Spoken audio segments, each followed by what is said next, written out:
Welcome to Macon Memories. I'm Lynda Wright at Randolph-Macon College. Today is November 5th, 2025, and today I'm here with Diane Lowder, Vice President for Advancement. Welcome, Diane. Thank you. It's nice to be here. Well, Diane, as we're interviewing Vice President Lowder as she is preparing for her retirement, well-deserved retirement. Well, we're going to start at the beginning. So for a little background, can you tell us about where you grew up and your educational background before you came to Randolph-Macon? Certainly. So I grew up in Hopewell, Virginia, which is about 45 minutes south of here, and was born and raised there, and went to public high school in Hopewell, and then went to college at the University of Richmond. And from there, I went straight into law school and at the University of Richmond as well. So I was a double spider. And after law school, I ended up with McGraw-Woods. At the time, it was McGraw-Woods and Battle law firm. And I started practicing law in Northern Virginia, then came back to Richmond, practiced law through probably the late 90s. And then I got into higher ed. So at that point, I was doing estate planning and tax work. And the University of Richmond, my alma mater, was looking for someone to advise donors who wanted to leave gifts through their estates. So I was a little disillusioned with the practice of law and looking for something else to do. So I jumped on that opportunity and worked at the University of Richmond for about 5 years and helped develop their plan giving program there. And let's see, from there I did practice a little bit. I ended up back in Hopewell for a little while working for a private foundation, and that's where I was when I was called from a search firm that was looking for vice president of Randolph-Macon. And quite honestly, I wasn't looking for a job. I was just doing my thing in Hopewell and enjoying my life. And but I decided, well, I had a couple family members, distant relatives that had come here, and I thought, well, I'll just go check it out. So I went and I met with President Lindgren, and he was just so effusive about what he thought he could, how he thought he could help in his vision of Randolph-Macon that I kid him. It did take 6 interviews for him to actually offer me the job. But anyway, 6 interviews later. I do want to hear about that. My goodness. I'll tell you about that. But anyway, 6 interviews later, he offered me the job, and I decided to accept it. And so I've been here since February of 2007. 2007, right. So tell us. I do want to hear about 6 interviews. So was he trying to persuade you, or were you trying to persuade him? No. Well, I think a little of both, but I give President Lindgren a hard time because he's a very deliberate thinker. He does not make decisions quickly. And so we had met. I came up here 2 or 3 times and had interviews, and then he'd call me and we'd talk on the phone, and he'd ask me for references, and I gave him references, and he asked me for more references. And I think, he knew how important this job was. He just didn't want to make a quick decision. And it had been a year. He had been here a year without this position filled permanently. So anyway, after the 5th time up here, he called the house and said, I was at home. My husband happened to be home at the time, and he said he'd like to meet me at the Holiday Inn by the airport. Well, I think in hindsight, what he was trying to do was make it convenient for me because it was about 20 minutes his way and 20 minutes mine. But my husband's like, you're going to meet this man at the Holiday Inn, the sketchy Holiday Inn by the airport. And I'm like, well, I guess so. So I go there, and I thought we were just going to talk. We ended up having dinner. We had, dessert. We had coffee, and it just went on. And finally, I just figured I had nothing to lose at that point, and I just said, well, President Lindgren, are you going to offer me the job or not? And he finally said, well, I was getting to that. I said, well, it took you a while, but anyway. So then he offered me the job, and I started fairly soon thereafter. So, but he just, he likes to cover all the bases, and I appreciated that. And quite honestly, we spent so much time together, especially traveling around the country and around the state, most of the time in the car together. And so, he wanted to make sure that he was going to hire somebody that he actually liked and enjoyed, sitting in a car for 3 hours with. Right. So, Right, was comfortable with. Yeah. Well, plus, President Lindgren came from a development background himself. Mm-hmm. So, unlike many college presidents, he had a certain Mm-hmm. vision, and was just so much more knowledgeable about the role you were stepping into. Right. Where another president might have just seen the role in more general terms. Right. He definitely had a vision. And for me, at first it was a little intimidating because, here the president knew my job so well that I really could not fake anything with him, if you will.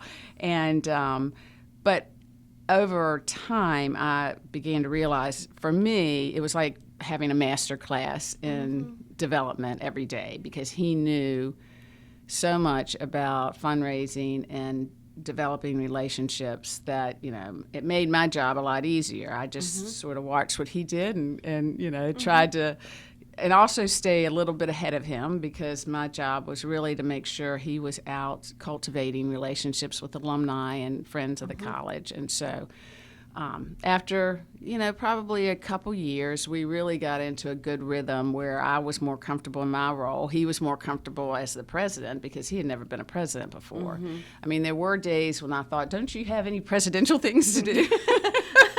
Instead of calling me about, development. But that was his place of comfort, because he knew advancement, he knew development very well. So yes, he'd come from that world, and I'm sure he loved that world. He was obviously very good at he it. Did, he did, and I think looking back, the trustees at the time probably made one of the most transformational decisions they could have made in the history of the college, and that was to hire him as a fundraiser. He was not, a PhD academic that you typically think of oftentimes in the presidential role. He was someone who knew higher ed, knew it very well, but also understood the importance of developing relationships and raising money for a private institution. So they took a big chance doing that. I'm sure there were some that thought, well, that's kind of an odd choice for a president, but it was the smartest thing they could have done. So, well, and that did prove to be very transformational, as we will talk about. But I want to step back just a little bit. You said that the role you stepped into had been vacant when you first came. So, if you don't mind, just tell us a little bit about the development office when you came. Who was some of the key players there? Right. So when I came, for many, many years before I got there, it had been the vice president had been Ned Moore, and he did, as I understand, a wonderful job. He got the college through the previous campaign, which ended in 1999. And then there was a period of time where there was another gentleman, Mark Atchison, and he was there until a little before I got there. And then I think when I got there, it was probably more Mike Carter, who had been a longtime development officer, who was really kind of holding down the fort, if you will. And so, he did a good job, and I very much appreciated things running at least somewhat smoothly until I got there. The problem with the development office is that the last campaign ended in 1999, and typically when that happens, oftentimes positions aren't refilled when someone leaves. You just kind of downsize your development office a bit. And that had happened to the point where there just wasn't enough money being raised for the needs of the college. And so when I got there, my task was to build the office back up. So I'm guessing at the time we may have had 15 employees. That includes the marketing department, and that was increased over time to about 30. So we basically doubled it, during the campaign. And then again, just like always, when our second campaign ended in 2015, then the office has gotten more lean. It's not like it was when I first got there, though. I mean, you can never go back. And what I tell folks all the time is, and President Lindgren agreed, you don't want to downsize your development office when it's one of two faucets, if you will, for revenue, the enrollment and development. And so, but anyway, I had a lot of work to do just to get the staff built up to where it needed to be to run a successful campaign. And we started that campaign in mid-2007, 2008. Well, so you came in 2007, so you didn't have a lot of lead time then. No. So, and you're trying to build your staff, build your team, and develop things, Right. and then get the campaign underway. So, tell us about, let's talk about that first capital campaign. Okay, that's The building extraordinary, and right. tell us Right. about that. Yeah. How So when you start a campaign, there's several phases. There's a silent phase and a public phase, and then of course the end. Well, when I got there, I got here in February 2007, and the president had started talking to some donors about the beginning of a campaign and how much could we raise. So my job was to come in and hire someone to do what they call a feasibility study. So we hired a consultant to come in and interview about 60 of our alumni and friends anonymously. I mean, I gave them names of people, but I never knew what they said. And basically, they had a list of questions that said, if we had a campaign, what would you support it? What would you support among all these priorities? At what level do you think you'd support it, et cetera? So we gathered all this information, and the consultant said, well, you are ready to do a campaign. We think maybe it should be about a $75 million campaign. Maybe you could get to 80 if, things you got some surprises along the way. So that's what I told the Board of Trustees, and they had some conversation. Well, I don't know what happened. I think I left the room for a minute. I don't know. I wish I could recall. But the next thing I know, they're voting on a $100 million campaign.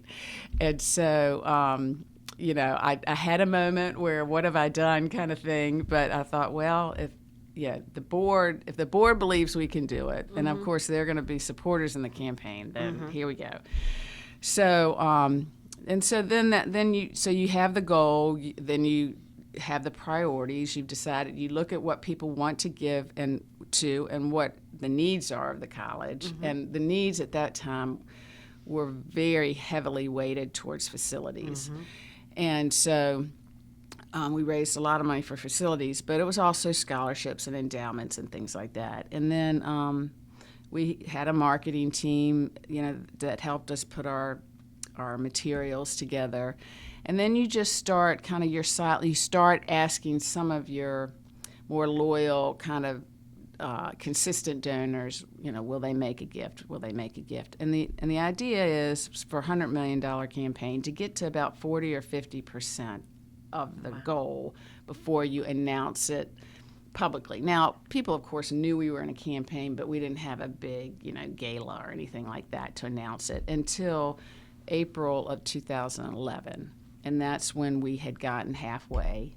And we had a nice event at the Jefferson Hotel, and we were able to announce at that time that we had gotten halfway, and our campaign chair, Macon Brock Jr., got up and also announced that he was going to make another $20 million gift at that time. So really, it was, President Lindgren and I didn't even know about it until really probably 24 hours before. So, wow. Yeah, so it was quite That's exciting. a wonderful evening's right. So so we had the public launch in 2011, and then then it ended December 2015. And in the end, we ended up at $125 million. So that was, amazing and so gratifying, and just, what great job satisfaction and I felt like, I didn't give $125 million, so it wasn't my doing. It was all the wonderful, passionate, loyal alumni and friends of Randolph-Macon. So, well, that is an exciting story. I will say that sort of story that goes around campus is that the campaign was $100 million, but that you were doing such a good job that the goalpost was moved to 125. Because I'll never forget thinking, wow, if the library director did that to me, like I want you to do these tasks, and you do it, and they keep moving the bar. That's but anyway, right. So you did, I mean, it did get moved. I mean, I will say, well, what happened was people kept saying they were interested in this facility or that facility that may or may not have been on the plans in the beginning. Yeah. And so it was sort of, I was voluntold, if you will, to raise a little more. Yeah. And we were able to do that. Yeah. And it was that's awesome. Yeah. But I will say that's happened a lot over the years of moving the goalposts, because so much of what we've done has been construction. You start off, the project's $5 million. The next thing you know, it's $6 million, and then if we just add this room and put this, roof on it, it's going to be $7 million.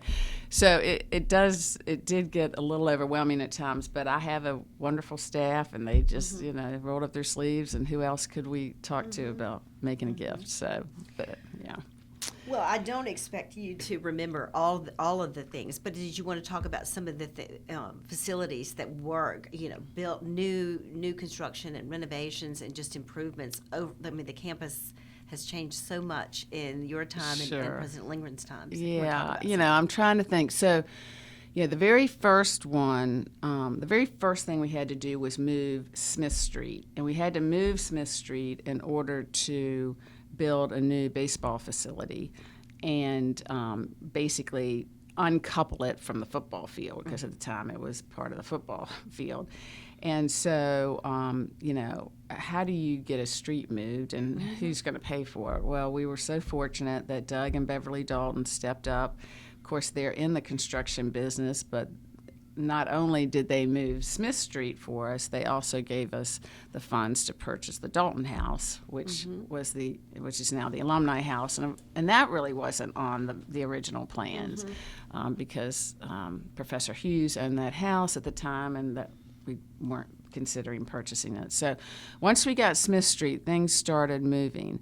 But the interesting thing, and maybe President Lindgren told you this story in his interview, but there was a kind of a process. We would do this project and then this project and this project. Well, athletics was not necessarily going to be the first project. Or once we did the baseball field, we were going to worry about the football field and the buildings around the football field, Andrews Hall and all that, at a later date. But we went to see wonderful Thomas Birdsong, class of 49, I believe. And he looked at all of our plans, and we said, we really wanted to do this building next and then this building, but he loved the idea of kind of making that bowl, if you will, the football lacrosse field and the buildings around it. He loved that idea, and he said, I think we need to do that next. And, and I'll support it at X level. And so when you have a donor that's ready to go, you pivot pretty quickly.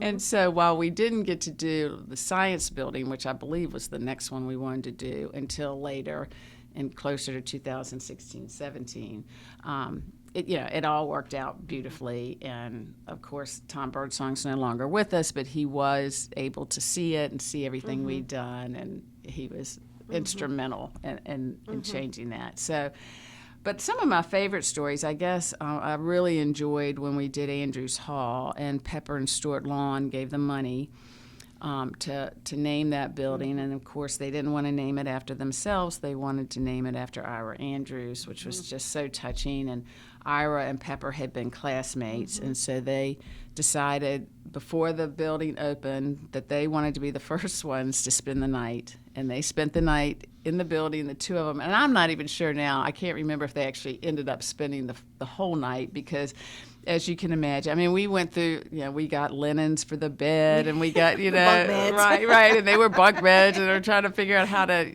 undo them so neither one had to crawl up on the bed. But they sat and they told wonderful stories that we have on videotape, and it was just such a kind of full circle moment for them. And Ira did not live much longer, so he got to experience that, and so that was lovely. And I think, I mean, there's just so many stories. We had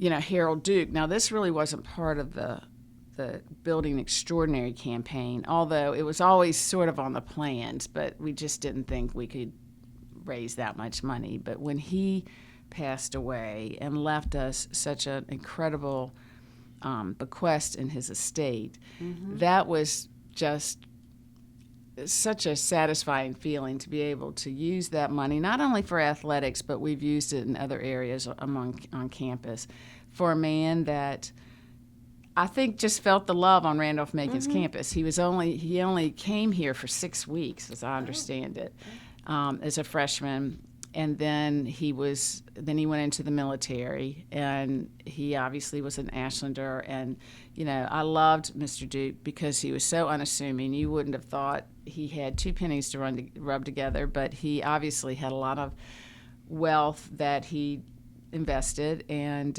so at his death, when he left the bulk of his estate to the college, it was just, it felt like he felt like he had a home here. We had made him an honorary alumnus. He came to all the games. We did, but we did that because we just wanted to be kind to him, and he was an annual supporter. We just had no idea of the level of his bequest to the college. But look what it's done. I mean, it's built basically Duke Hall, and I can't imagine the college without that building now. So, well, that's wonderful. What a gift to the college, and to someone as director of advancement. Right, right. Right. That is really something. But there's just so many. Wonderful. There's just so many. I mean, Buddy Allen, such a great supporter, but he liked to give to scholarships, and so he gave to the endowment part of the campaign, and there was a portion of the campaign for endowment, and he and Ann Allen became very close to their scholarship donors and scholarship recipients, and would have dinner with them once a year and learn about their lives. And as Buddy Allen used to say, he was here on scholarship, and they had coupled together many scholarships to get him so he could stay here. He played baseball, he played football, he played basketball. Oh my goodness. And so his junior year, he got married to Ann, his wife, and did not know that he would lose all of his scholarships as a married student. Oh. And so he came back for his senior year, and he had no money, and because Randolph-Macon finds a way, the coaches and the administrators found a way to keep him here and help pay for his tuition, and then he paid it forward years later. Oh, what a wonderful story. Yeah. That's a wonderful story. Yeah, you don't want somebody being penalized for love. I know. No, That's right. Well, so after Building Extraordinary ended, you said around 2015. But you can't, like you say, you can't just stop. Right. You might not have the campaign with the name, but you've got to keep that. Right. The momentum. Right. And we had so many projects still that needed to be done. And so while we weren't in a, I guess, comprehensive campaign, as they call it, we were in kind of a building a project by project campaign. So something would come up, Duke Hall, I'm trying to think, Payne Hall, just the science building. Yeah. So Brock Hall was the science building, Payne Hall the nursing building. And then we redid and renovated Blackwell Auditorium and added to it. So these were after the actual campaign was over. And the thought was, people are still excited. They still want to support the college. They're seeing everything that's going on. So let's just throw that balloon out there and see if it flies. And sure enough, we had people come and help support each of these projects. And I think at the end of the day, that's probably one of the things I'm most proud of, is that even after the campaign, we ended up with $55 million worth of building projects that came after the campaign, and that was with Payne Hall, Blackwell, renovating Crenshaw and Duke Hall. And so out of that $55 million, by the time Bob Lindgren left on July 31st, we had pledges or gifts for all of that. So we were able to kind of wipe that slate clean in order for the new president, President Hill, to come with a clean slate and kind of start fresh. So, which he's mentioned several times as such a gift for him to come in and know that he's building from zero, not from a negative, right. Trying to pay off this. So Right. that is wonderful, and that does keep the momentum going when you can start fresh. And it does, and there's not just buildings, and there's folks that, oh gosh, we need more money for study abroad, or we need more money for this department or that department. So that's where it gets a little tricky because there's so many needs. And so I often look to the provost to help me kind of prioritize. And but some of our donors are very, very, I guess, wedded to giving to scholarship aid because they received it as students. So. And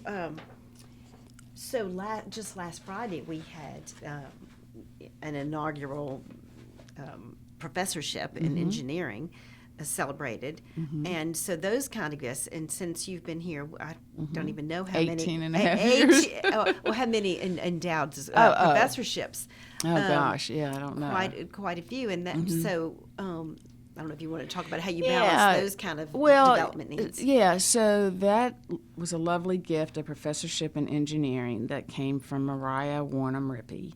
And she did not go here, but her father went here and 3 of her uncles. And so she very much wants to help the college in any way it needs help. So she, over time, has given to a lot of building projects. She's given to scholarships. And so this latest thing, she said, how can I help? And we said, well, gosh, we have this wonderful, blossoming engineering program, and we have a fabulous professor that is leading it, and how would you feel about supporting academics in this way? And she signed on. She said, I don't know anything about engineering, but I'll learn. And so she was able to make that commitment, which says a lot for our donors. So many of them give to such a wide variety of projects or needs on campus. They don't just give to one thing. I mean, occasionally you have, the football alumni or maybe the choir alumni that just want to give to that program, and that is perfectly wonderful and acceptable. But many of our donors give to wherever the need is greatest. And so with Mariah, we've had a wonderful relationship with her and her husband, Peter, who passed away a couple years ago. And I had several staff members who over time developed just a lovely relationship with her. And so she feels like, she went to Agnes Scott in Atlanta, but she almost feels like this is her alma mater as well because she's so involved here. So that was great. And so now it's supporting the programmatic piece of engineering. Of course, we'd love to have an engineering building, but that will come down the road, someone who's interested in that. But Mariah was interested very much in helping the program. That's wonderful.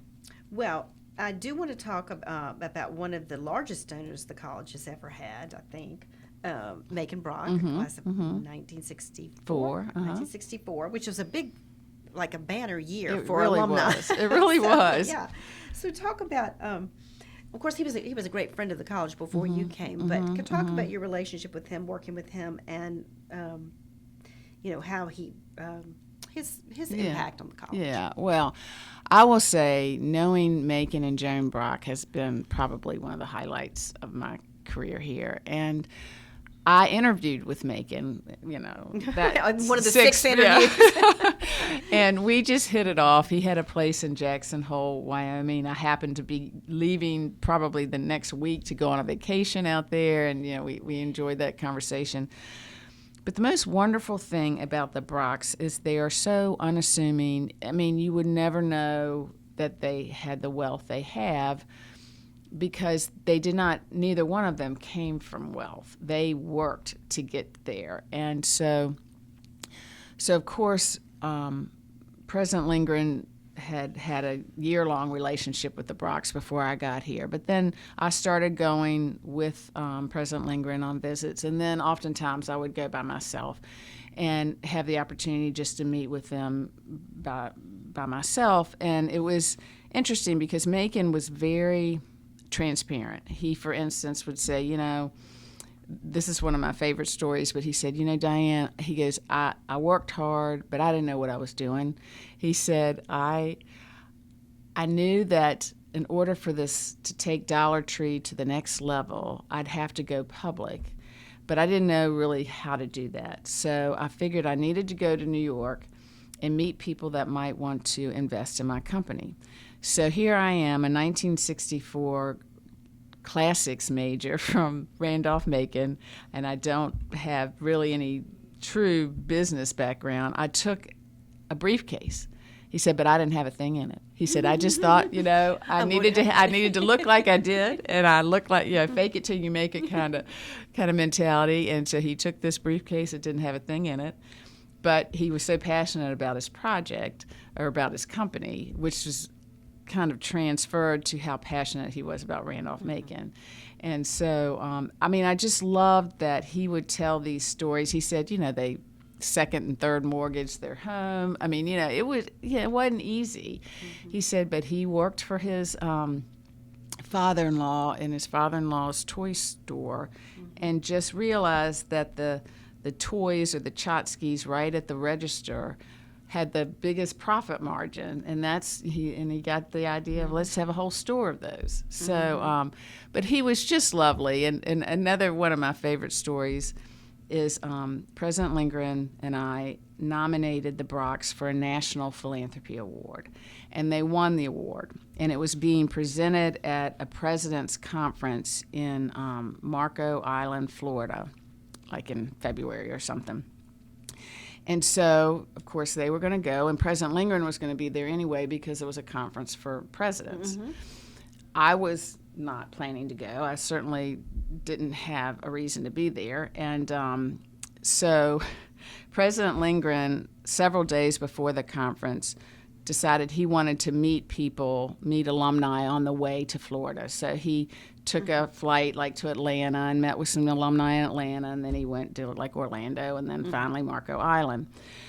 Well, about a day before, so he's on that trip. I'm in Ashland, minding my own business. We're making calls, and he said, Diane, we've decided to rent a private plane to go to this award ceremony, and Joan and I would like you to come. And so be at the Norfolk airport at such and such date, at such and such time, and you just go get right on. Well, I'd never flown. This little girl from Hopewell, I'd never flown on a private plane like that before. And all I could think of was, oh my gosh, President Lindgren is schlepping through the Atlanta airport, getting his flying car commercial. And yes, right. And here I'm going to just show up, like I own the place. But I got on the plane, and it was lovely, and we're up in the air. And this was really before Wi-Fi was available on commercial flights, but this again was a private jet. And he said, Diane, you can get Wi-Fi up here. How about you call your husband? And I'm like, okay. So I called my husband from the plane. I just want you to know I'm 30,000 feet in the air with Mr. and Mrs. Brock. And he just said, Diane, he goes, who would have expected, a middle-class kid that went to Granby High School that did not get into Randolph-Macon, as he said, but for his sister dating the registrar, he would not have gotten in. He said that I could be as successful. Basically, this is America. This is the American dream. And here I am flying in a private plane. But yeah, he had told me the story that he's an intelligent man, or was an intelligent man, but he had fun in high school. And so when it came time to go to college, his grades weren't that great. So he didn't even get into the summer program of Randolph-Macon that, if you do well, you're accepted in. But his sister was dating the registrar at the time. I guess, do you know the name? I don't know the name. So it would have been in 1960 or 59. So it would have been around then. And and his sister, I don't know, he had two sisters, so I'm not sure which one it was. But anyway, 58 or 59. yeah. So his sister was dating the registrar, and the registrar said, "Okay, well, we'll let this kid try it," and and here he came, and thank goodness. Thank goodness he did. Yeah, but Joan was such a force behind Macon as well, and sometimes we all think about Macon, but she kept things going, and she worked with them as well, and so it's really been a highlight, and one of the show choir story is because at that point in time, Macon had been diagnosed with pulmonary fibrosis. So he knew that he had a limited amount of time. So he and Joan spent a lot of time watching TV and watching entertainment. And they after a while, what else is there to watch? So I was explaining to him how in Virginia, in the high schools, there's a lot of interest in these show choirs, but once you go to college, there's none in Virginia. There were just clubs at a couple schools, but not a structured program. And so I sent him like a YouTube video of a show choir, and he was just enamored by it. And that's kind of what got him excited about doing show choir here. Mm-hmm. So, you just have to, in my job, you just have to really know people well enough to know what might kind of float their boat, if you will. And that was something that excited him. It was the right time. When he was working and the CEO and president of Dollar Tree, he wouldn't have had time to sit and watch a video of show choir. But anyway, it's just been such a lovely relationship. And I think for me, not only have they done so much for us, but I got to witness how gratified and how much joy it gave them to give to the college. And even Joan, who recently came back for President Lindgren's farewell celebration, we did a retrospective video, and of course her husband was in it, and she just sat there and she said it just made me feel so good to look back and see what we were able to help with. And that's what it's all about. So the nurturing those donors and finding, like you say, what floats their boat, or and matching the donor with the need of the college. Right. I'm sure there's a bit of a dance involved in that. Right. Well, just speaking of President Lindgren flying to Atlanta and renting the car, and you're on the private jet. That's a great story. But I do want to talk, just if you don't mind touching on a couple of your travel experiences with President Lindgren. You alluded to a couple at his retirement party, and they were so sweet. Oh my gosh! If you want to tell a story about that. I don't think he would mind because it's very well known. I think at this point he is probably one of the most intelligent men I've ever met. But his sense of direction is horrible. And not only is it horrible, he doesn't listen to the little lady on the on the GPS that's telling you to turn right, and so many times, he would be on the phone with me. I'd be in my office. Well, the first thing he'd do is he'd call, and and he'd say, "Diane, where am I?" And I have no idea. Can you give me a point of reference? And so he would give me a few of the landscape points. My goodness. You needed to have a track my phone. That's right. That's right. And so I would look up on MapQuest or whatever I was doing on my computer, and I'd figure out sort of where he is, and then tell him, well, I can't go that direction. And the little lady on the GPS is telling me to go this way. I said, I know, but just, listen to me. So I'd finally get him somewhere, but then he couldn't find a place to park. I mean, it just got to be one thing after another. And so finally I just said to him, going forward, most of the time I ended up driving because he was on the phone. He, was thinking about things and working, but, if there was water around, because President Lindgren loves the water and he loves to sail, his sense of direction was much better. Like if we were down in Hampton or Norfolk where he could see the water, I don't know why, but he knew where he was. But otherwise, he would just, where am I, and why am I turning left when I'm supposed to be? I know I'm supposed to be going right. I've been here before, and so we just had a lot of problems with that. And so I finally decided over the years I was just going to have a T-shirt made that basically said, "Where am I?" But he definitely, I think that's probably his only weakness. But he was fun to travel with because he wanted people to recognize Randolph-Macon. So if we were in an airport, which is a whole nother interesting story with him, because if we were in an airport, he's the type of person, it doesn't matter if you have a lot of time or a little time, he's going to race to the gate. Yeah. And he gets there and he's all fresh as a daisy, and I'm perspiring, and I'm just like, did we have to rush here? But he liked to get there and get set up, and he worked every minute. So as soon as he sat, he'd pull out his computer, but he'd always have his Randolph-Macon hat on, a ball cap. And there were several times when, I'd have to wait while he, found his ball cap in the car or had to get it out of his luggage. But he was not going to walk through the airport without his ball cap because it said Randolph-Macon. And there were certain caps he liked better than others because they were easier to read.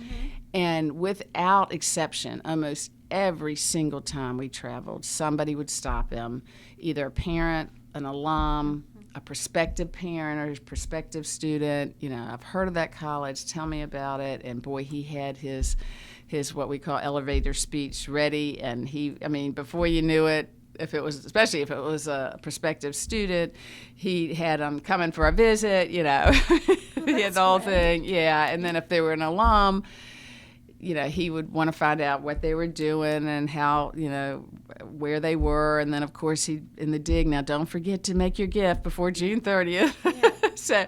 But he could say it in such a gracious way that no one felt pressured. Yeah. But, yeah, so he never flew first class. He very much felt like, I'm on the college's dime. I'm not going to overspend the budget. And, some of the cars we were in weren't the greatest. But, he never complained, and we'd get there usually on time and safely. Yeah.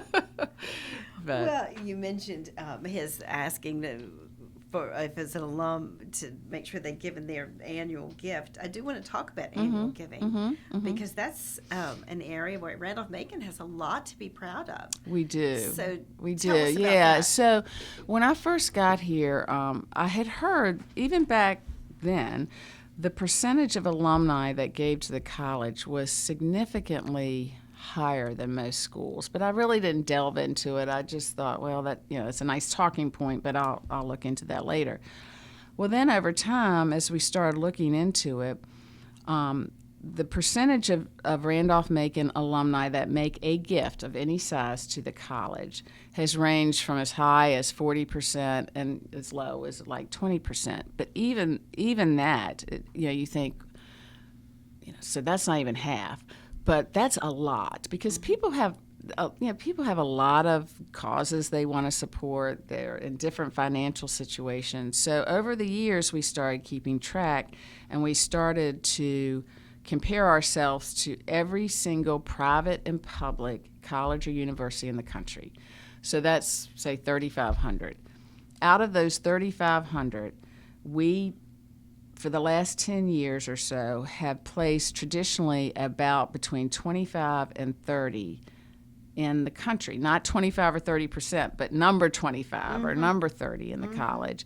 And you think about it, all these other colleges and universities are soliciting their donors and their alumni and asking for gifts. So they're making the request, but our donors are actually answering the call. So we end up typically at about 30% of our donors at this point, of our alumni, are making a gift to the college. Some years it's higher, some years it's a little lower. But the fact is we're still at the very top of all these huge schools. The UVAs and the UNCs of the world are all out there trying too, but they're just not close to us. So, and we're usually first or second in Virginia.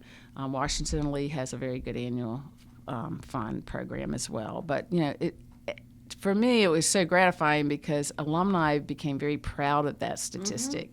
And they would talk about it, and they'd want to know how we ended up the year and that type of thing. And it gets harder and harder every year because the denominator gets bigger. We're graduating bigger classes and that type of thing.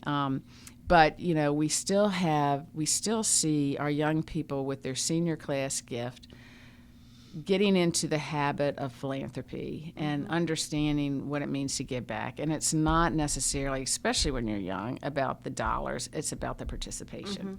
And so they have really grabbed onto that idea, and we have wonderful leaders of the senior class gift, and it's wonderful to see. And they announce it at commencement, and it's just great to see that. And for the most part, as long as we can keep up with that recent grad, they'll make a gift. The problem is oftentimes they've moved to an apartment. We still have their parents' address and that type of thing. So it takes a couple years to kind of get settled in, but it's just something that you just don't experience at other schools. So I think it is really something to be proud of, and I love that people value their Randolph-Macon education and want to give back. Well, I want to change the subject just briefly to talk about COVID, because that my goodness. I mean, if you don't mind, just the whole world was turned upside down, and so was Randolph-Macon. Absolutely, and it really changed the face of our office and how we manage things. I mean, at the end of the day, it's still about relationships, but there was such a difference even now between pre-COVID and now of the traffic that I had in my office. Alumni would stop by, they'd come in and sit down and say they were visiting from here and there, and there was so much more, I guess, activity from the alumni in our office that we just don't see anymore. I mean, we have some folks stop in, but it's not nearly like it was before.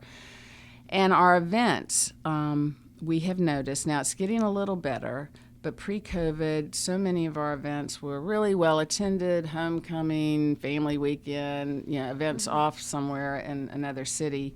Of course, during COVID, we didn't have them, and then we started to pick back up. And I think some people have gotten more into a habit of, I'm not going out after dark, or I'm not, doing some things. And so what we've had to do is be really creative.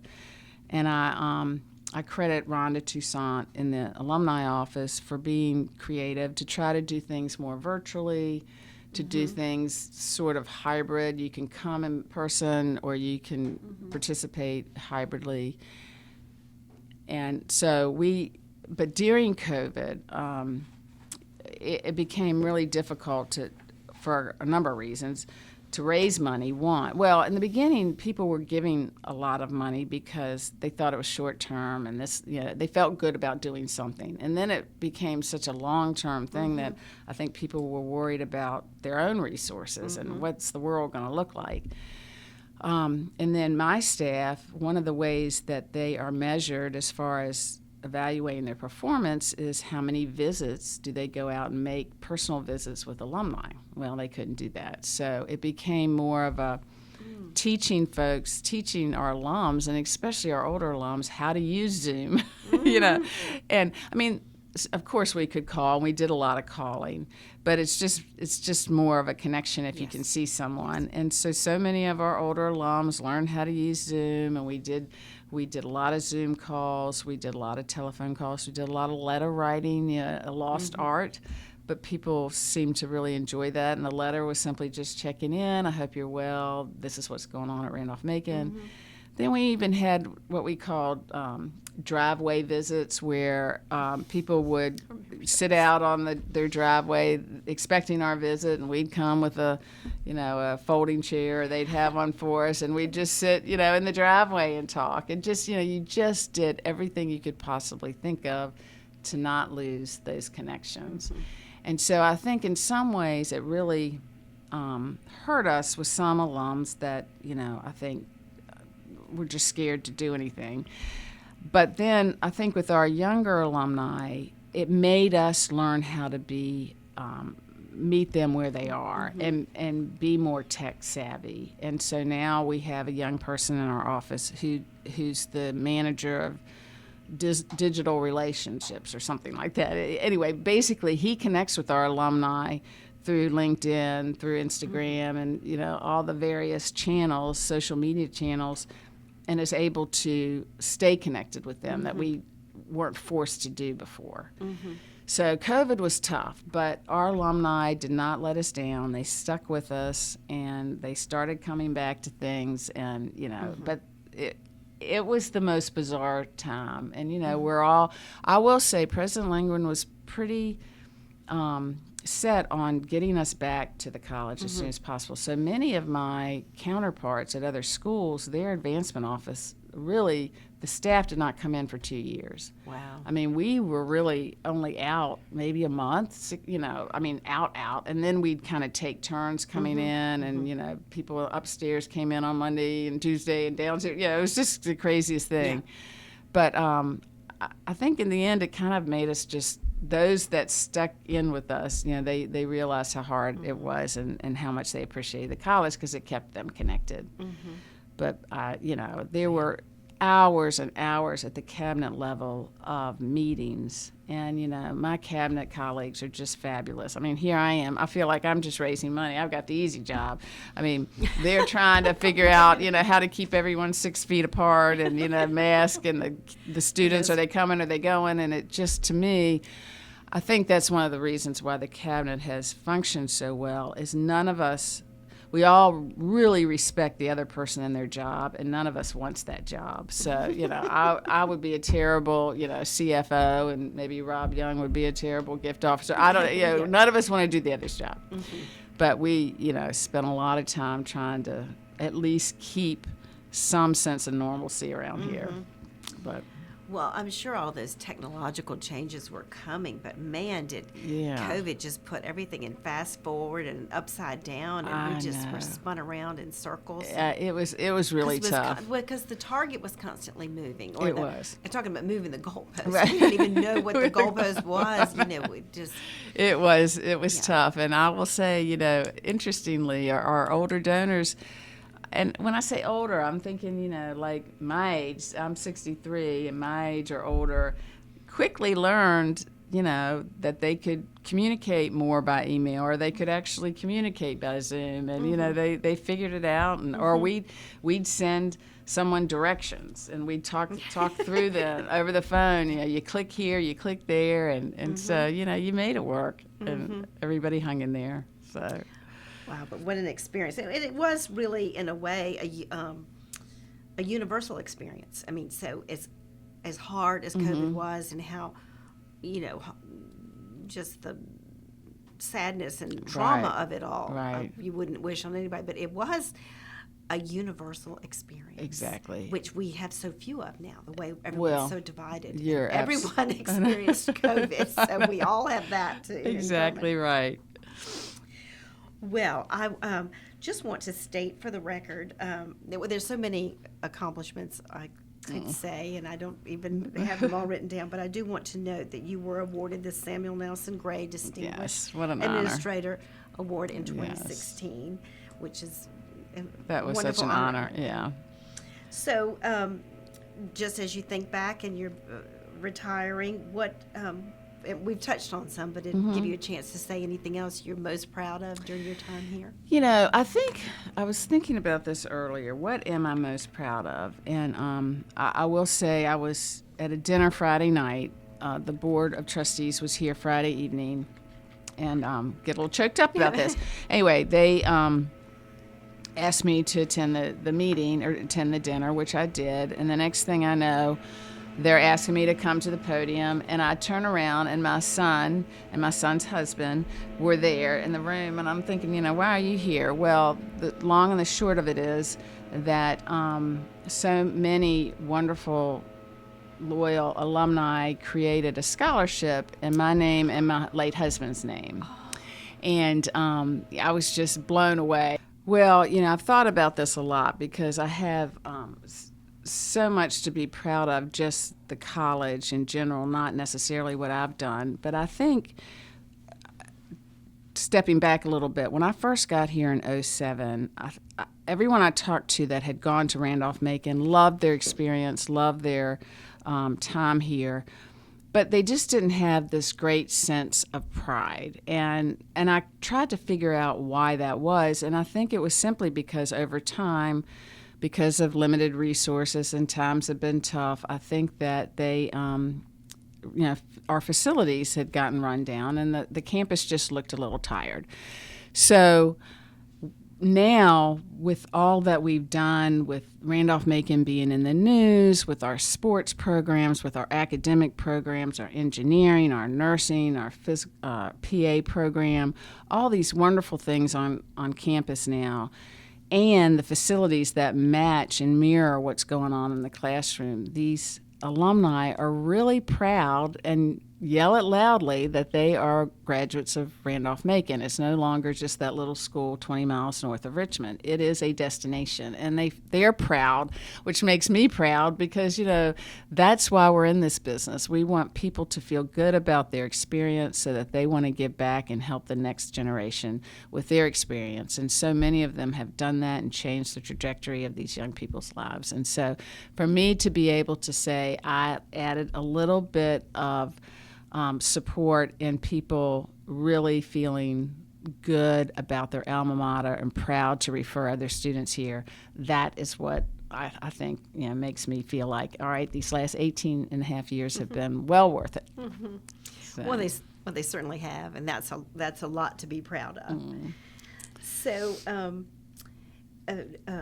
Diane, you are retiring, and yes. well-deserved. But before you go, I just want to give you a chance to share any other memories or stories about your time here. If you think of anything you there's so many, and I guess maybe not specific stories, but I have been privileged to meet such wonderful people, and I used to practice law, and there's nothing wrong with the practice of law, but I've always said that even a bad day at Randolph-Macon is better than a good day at the law firm because I just love what I do here. But over time, I've just met the most interesting, passionate, authentic people. And sadly, because of their ages, so many of them have passed away. And just recently, I was looking at the list of our donors to our Building Extraordinary campaign. And out of our top 100 donors to that campaign, probably 75% of them have since passed away.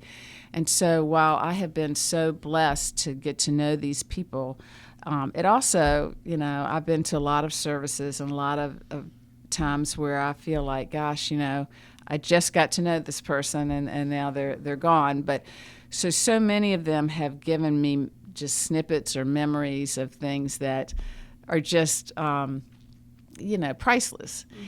And, I'm just sitting here thinking, for instance, one of my favorites was Joe Stiles. And Joe Stiles was one of the owners of Lux Chevrolet. And, of course, Lux Chevrolet has been so good to the college over the years, and Joe Stiles and the whole Lux family have as well.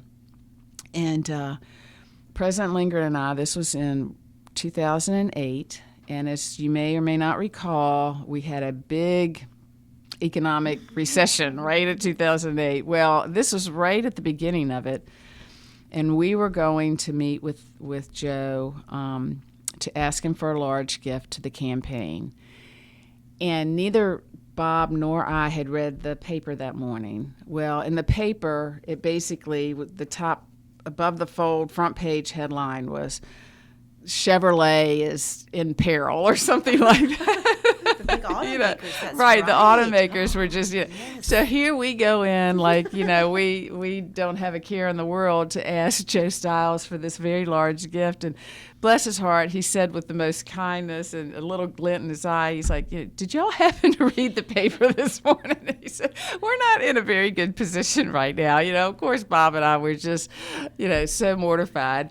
But again, that was a little blip in the screen. A year later, 2 years later, when things started to bounce back, Joe came and, without us even asking him, and made a very lovely gift. But there's so many stories like that just, I wish I had kept notes because some of them are endearing, some of them you just really wouldn't believe, but that's why I love what I do, because it's interesting. I get to meet these great people, and how hard is that?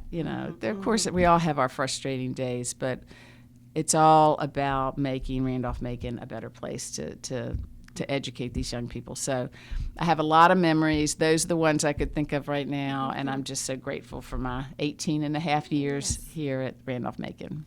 Well, we're grateful that you had 18 and a half years, and we look forward to many more years of your being associated with the college for sure. I definitely will. And best wishes on your retirement. Well, thank you, Lynda. I look forward to it. Thank you.